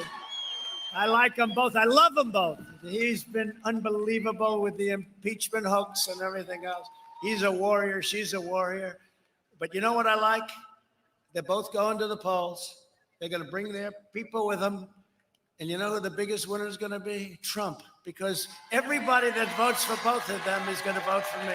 But honestly, regardless of what happens, they're both going to be winners because whoever doesn't officially win is going to have an unbelievable future. And I'm going to make sure of it because these are two incredible people. Okay? You. And I mean it. But what a lousy position to be in, David, right? You like both of them, sort of. Oh, boy. So we have somebody, Jody Heist. You know Jody? Stand up, Jody. What a job. A warrior. A warrior. Thank you very much for everything, Jody. Jody's only leading his district by about 5,000 points, so we don't have to worry too much. We don't have to spend too much time. You're doing a great job, Jody. We appreciate it very much. Barry Loudermilk. Barry, thank you very much. Great job. Great job. These are warriors. These are incredible people. Rick Allen. Rick, thank you. Thank you.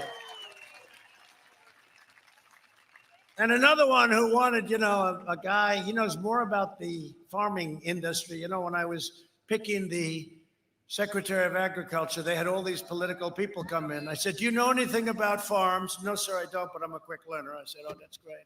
I'm interviewing these people.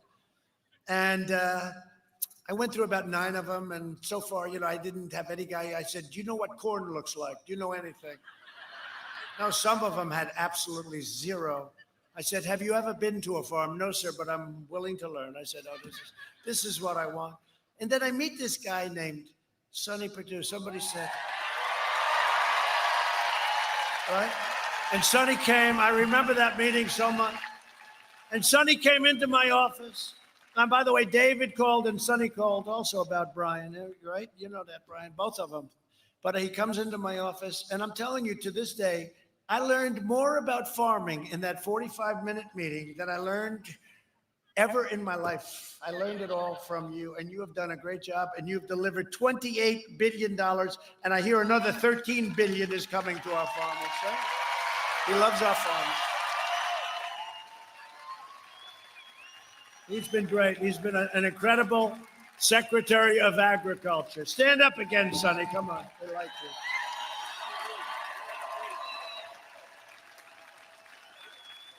By the way, I guess he was also your governor for 8 years, right?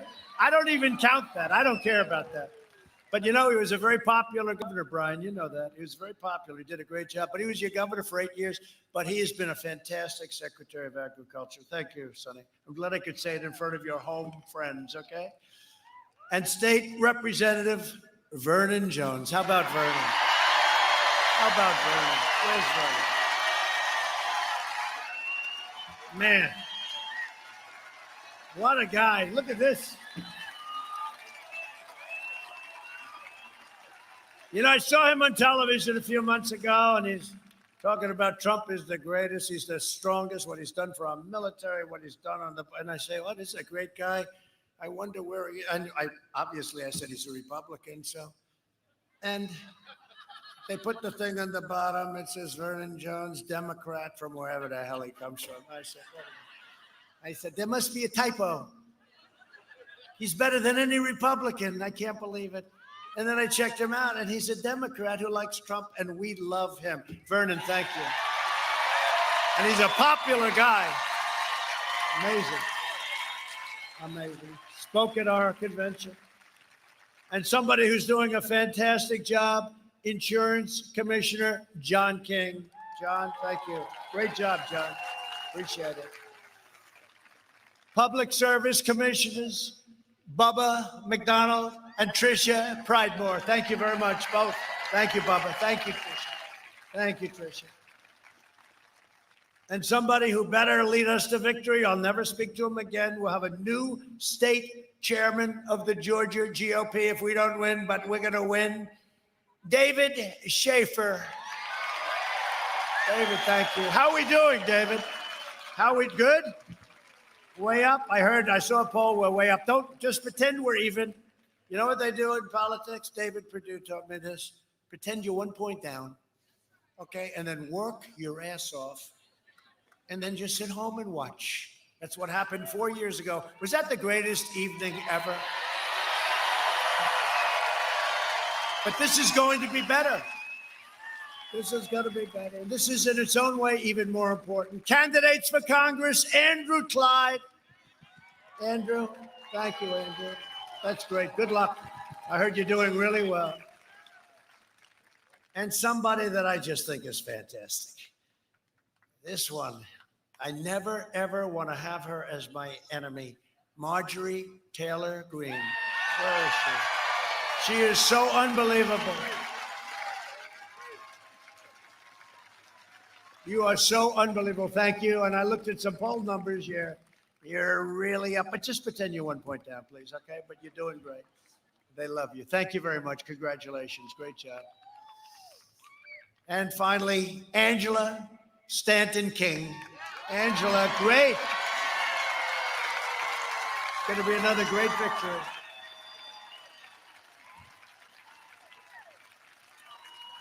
That's going to be a great victory. Thank you very much, Angela. Great job. Congratulations. And last but not least, we have a woman that won us the state of Michigan, Ronna McDaniel. You know, Ronna she was the chair of Michigan. And she kept bringing me back and back and back. And I said, who is this woman? And then we won Michigan, which hadn't, and by the way, we're up in Michigan. It was just announced. We have a lot of car companies moving into Michigan, and they've moved in. Thank you. Thank you. She's done a fantastic job. Now, when it came time to pick the head of the Republican National Committee, I said, who is that woman in Michigan that kept getting me back there? Every week I'd get a call. Sir, you have to come back. You can win Michigan. I said, Michigan hasn't been won in 38 years. She said, I'm telling you, you're going to win. All right. So I went back and back. And each time I'd say, look, that's it. Okay. That's it. You know, it's like a big deal. She said, no, that's okay, sir. That's it. The next day I get a call. You have to come back once more. And it was actually my last stop. It was at 1 o'clock in the morning, now actually election day. We had 32,000 people show up at 1 in the morning in Grand Rapids, right? Grand Rapids, Michigan. And we ended up winning the state of Michigan, first time in, decades, many decades. And now we're doing well. A poll just came out, Ronna, we're up in Michigan. You know why? Because they had no car companies, they had no plants, they had no nothing for 44 years. And they're building plants all over the state of Michigan because of me. And they're coming in from Japan, and they're coming in from Germany. They're building plants all over and expanding plants. So I think Michigan likes us. We've done the job. Thank you very much. Congratulations. Thank you. Done a great job. And get out there, and these three candidates for Senate, you got to get out there, really get out there and vote. They're unbelievable people. They're unbelievable, three unbelievable people. And we appreciate it. Under my administration, we built the greatest economy in the history of the world, which is true. There's never been anything like it. And now we are doing it again. I see these hats, Make America Great Again. So you know what I say? Make America great again, again. Make America great again, again.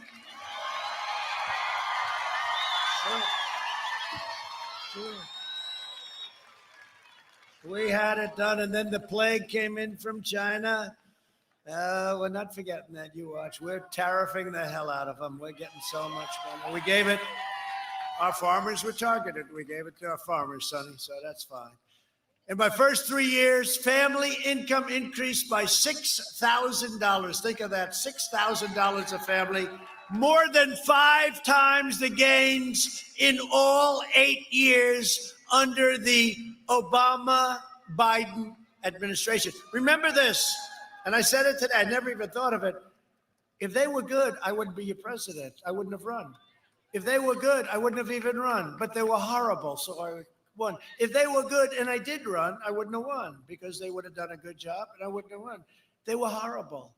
They had Ferguson. They had all of the problems in different places. Oakland, they had tremendous. Baltimore, they had tremendous. They had nothing but problems. It was a disaster. And anyway, and the trade deals were the worst.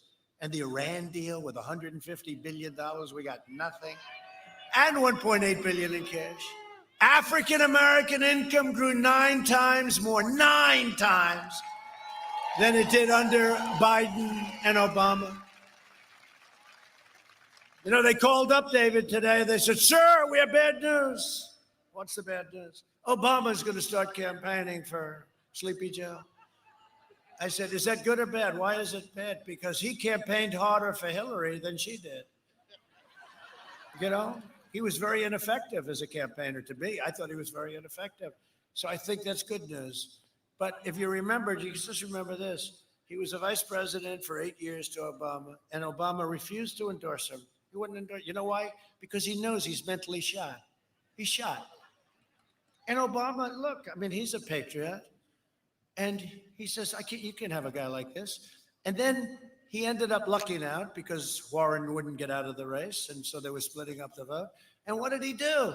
He wouldn't do it. It took him forever to make the endorsement, David, right? It took him forever. And finally, because he couldn't believe it. He couldn't believe this guy won. But they said he's going to be campaigning for him. Just remember what I said. He never thought it was possible that he won. And then even after he won, he couldn't do it, but he finally got it done. To bring opportunity, security, fairness, and prosperity to Black communities, I recently announced the Platinum Plan, which is a big deal. We will create 3 million new jobs for Black Americans, increase access to capital, restore safety to every neighborhood, and we will deliver school choice, which is the most important thing. We're doing that. That's all done. And remember this, and I say this, and some people think it's like a lot, but it's true. They don't challenge me. With the exception of Abraham Lincoln, nobody has done more for the Black community than Donald Trump. And it's true. It's true. I got criminal justice reform. That was me. That was not anybody else but me. They came to see me. I got criminal justice reform done, prison reform, opportunity zones done with Tim Scott from South Carolina, great senator, great man, great person. He's a great, great person. And I got all of this stuff done, opportunity zones, and we did historically Black colleges and universities. Every year, they would come up, the heads of these colleges and universities, Black colleges and universities, really good people. And after the 3rd year, I said, how come you keep coming? Because they didn't have any deal. So every year they had to come. I said, what do you feel like? He said, one man, great guy. He said, I feel like a beggar because every year would come up and beg for money. I got them 10-year absolute funding, historically Black colleges. Obama wouldn't do it. Biden wouldn't do it. Nobody did it. I did it. Just remember, criminal justice reform. That's the biggest thing. Biden has vowed to ban school choice in charter schools, devastating the Black community. We've spent the last 4 years reversing the damage that Joe Biden inflicted over the last 47 years with his stupidity. He backed NAFTA. He backed TPP, which would have been a disaster if I didn't stop it. And China's entry into the World Trade Organization, one of the worst things that's ever happened to our country. For decades, our politicians spent trillions of dollars rebuilding foreign nations, fighting foreign wars, countries that you've never even heard of, and defending foreign borders, but we didn't defend our own borders. But now we're finally protecting our nation, rebuilding our cities, and we are bringing our jobs, our factories, and our troops back home to the USA. About time. About time.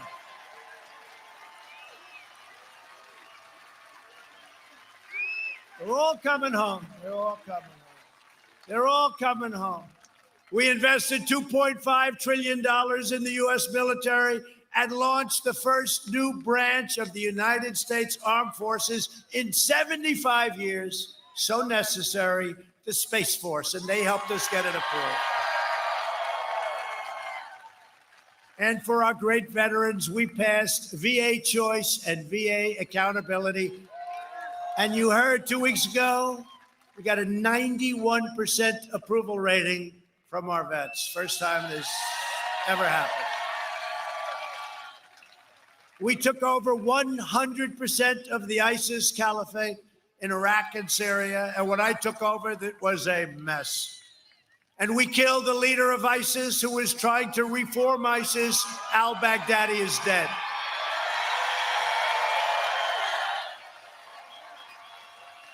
We took out the world's #1 terrorist and the mass murder of American troops and troops all over the world and many, many people.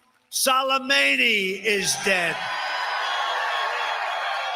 I withdrew from the last administration's disastrous Iran nuclear deal. They spent $150 billion to Iran that they used for terror. $1.8 billion in cash. I terminated. By the way, my first phone call, if we win, will be from the head of Iran saying, let's make a deal. Their economy is in tatters right now. They went down 27% GDP. I've never even heard of such a thing. But you know what? We don't want that. We want them to do fine, but they can never have a nuclear weapon. I recognize the true capital of Israel and opened the American embassy, right? And opened the American embassy in Jerusalem. And it's all built. It's all built. It's all built. It's all built. We got it. Not only did we get it approved, I got the building built. I said, find the building on the site that we own. And they came to me. You know that story? They were going to spend $2 billion to build an embassy. I said, that sounds like a lot. And I called our great ambassador. I said, David, do we have any land in Jerusalem? He said, yeah, we have a great site. I said, take a look at it. Call me. Calls me. He said, there's a building on the site. We can renovate it. Now, we're going to spend anywhere from $1 billion to $2 billion, right? I said, well, let's do this. Can we do something? Yes, sir. He calls me back a week later. He said, sir, we can renovate the building fully for $350,000 that we have already. Think of it.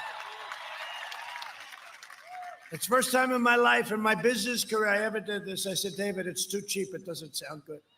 Normally, I'd say, let's make it $250,000.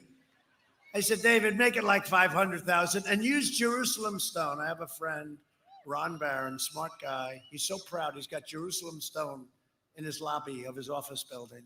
And I said, can you get Jerusalem stone? He said, yeah, we're in Jerusalem. I said, that's good. The whole place is Jerusalem stone, and it was cheap as hell, I'll tell you.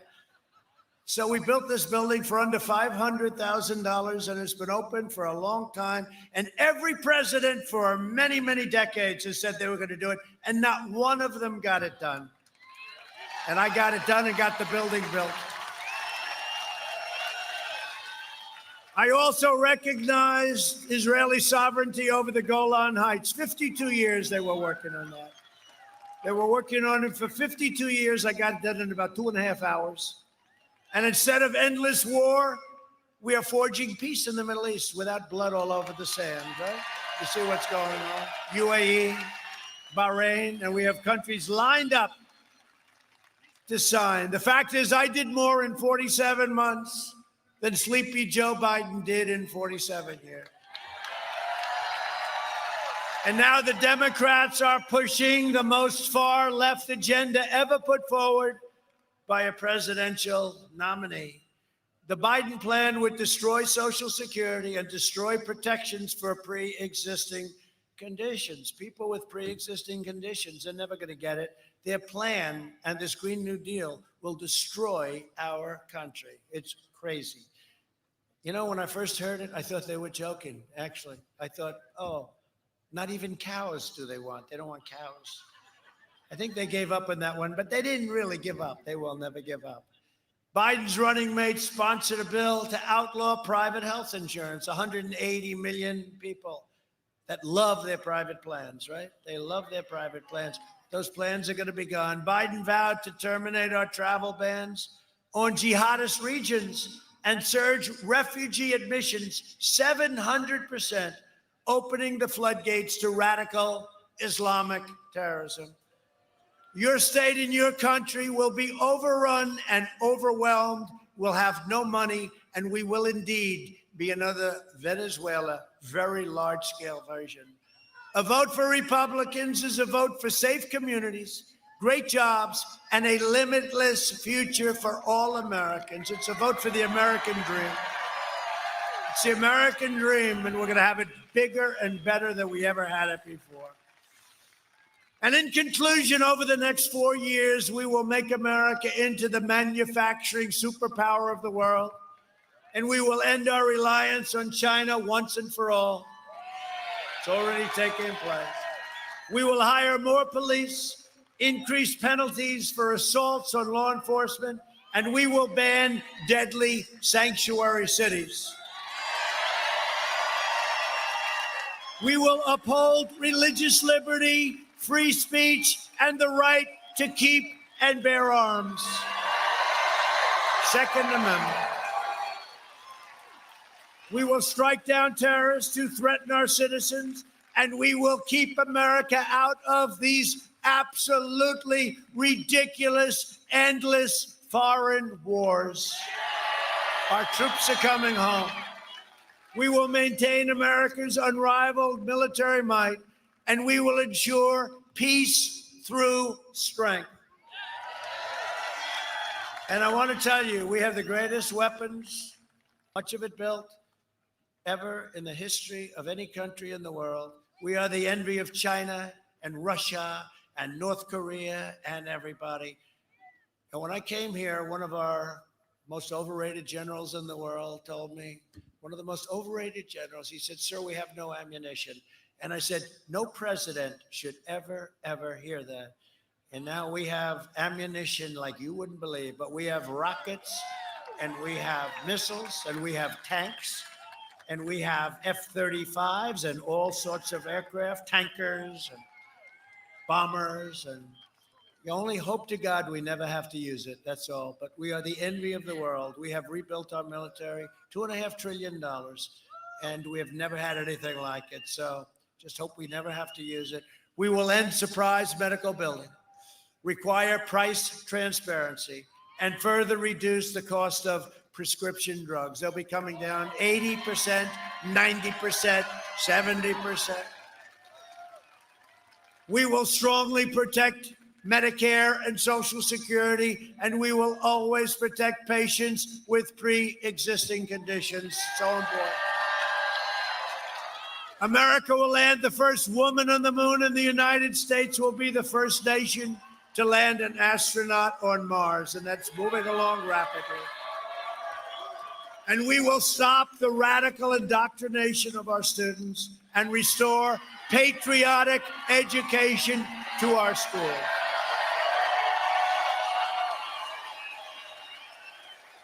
We will teach our children to love our country, honor our history, and always respect our great American flag. And we will live by the timeless words of our national motto, "In God we trust, in God we trust." For years, you had a president who apologized for America. Now you have a president who is standing up for America and standing up for the great state of Georgia. I love Georgia.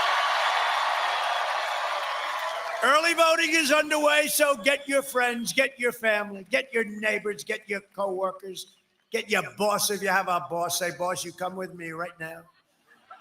And get out and vote early. Get out and vote. A giant red wave is coming from Atlanta to Augusta, from Savannah to Columbus, and from Marietta to right here in Macon, Georgia. I love Macon. Macon, Georgia. We inherit the legacy of Georgia patriots who gave their blood, sweat, and tears for this beloved nation. We stand on the shoulders of American heroes who crossed the oceans, blazed the trails, settled the continent, tamed the wilderness, dug out the Panama Canal, laid down the railroads, raised up the giant skyscrapers, won 2 world wars, defeated fascism and communism, and made America the single greatest nation in the history of the world. And we are making it greater every single day. Proud citizens like you help build this country, and together we are taking back our country. We are returning power to you, the American people. With your help, your devotion, and your drive, we are going to keep on working. We are going to keep on fighting, and we are going to keep on winning, winning, winning.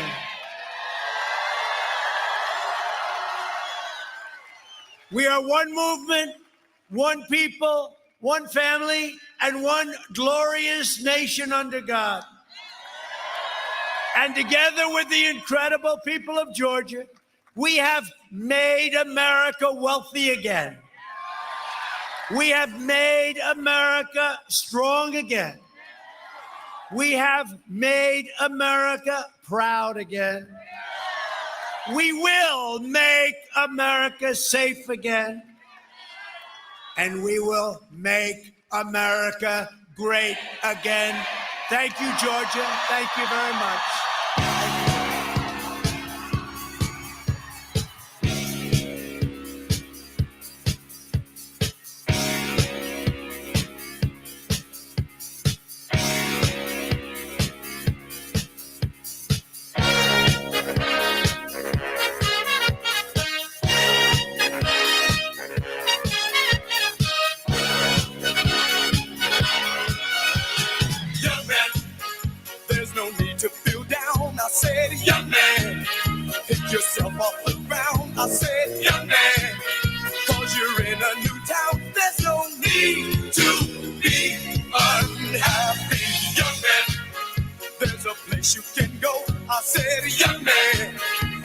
Short on your dough, you can stay there, and I'm sure you will find many ways to have a good time. It's fun to stay at the YMCA. It's fun to stay at the YMCA. They have everything for young men to enjoy. You can hang out with all the boys. It's fun to stay at the YMCA. It's fun to stay at the YMCA. You can get yourself clean. You can have a good meal. You can do whatever you feel. Young man, are you listening to me? I said, young man, what do you want to be? I said, young man, you can make real your dreams, but you got to know this one thing. No man does it all by himself. I said, young man, put your pride on the shelf and just go there to the YMCA. I'm sure they can help you today. It's fun to stay at the YMCA. It's fun to stay at the YMCA.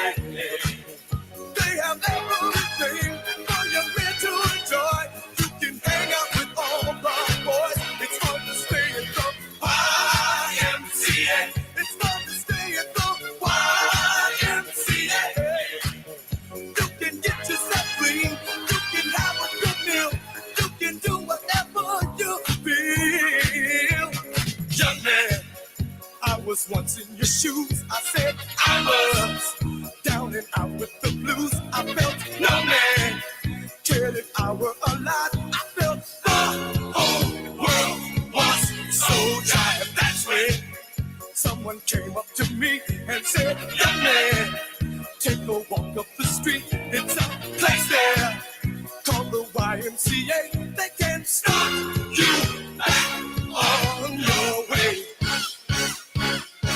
It's fun to stay at the YMCA. It's fun to stay at the YMCA. They have everything but the mental joy. You can hang out with all the boys. YMCA. It's fun to stay at the YMCA. Young man, there's no need to feel down. Young man, pick yourself off the ground.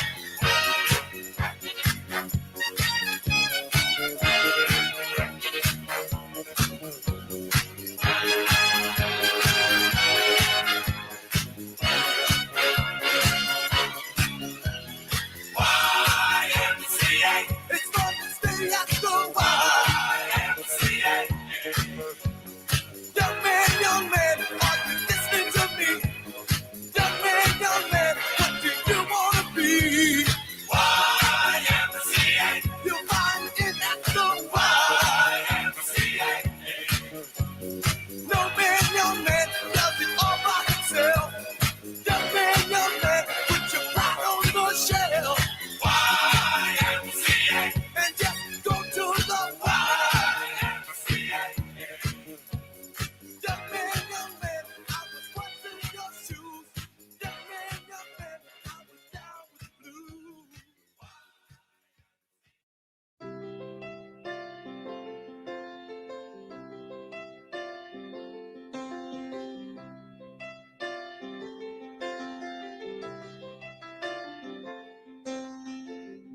Blue jean baby, LA lady, seamstress for the band, pretty eye, pirate smile. You marry a music man, ballerina. You must have seen her dancing in the sand.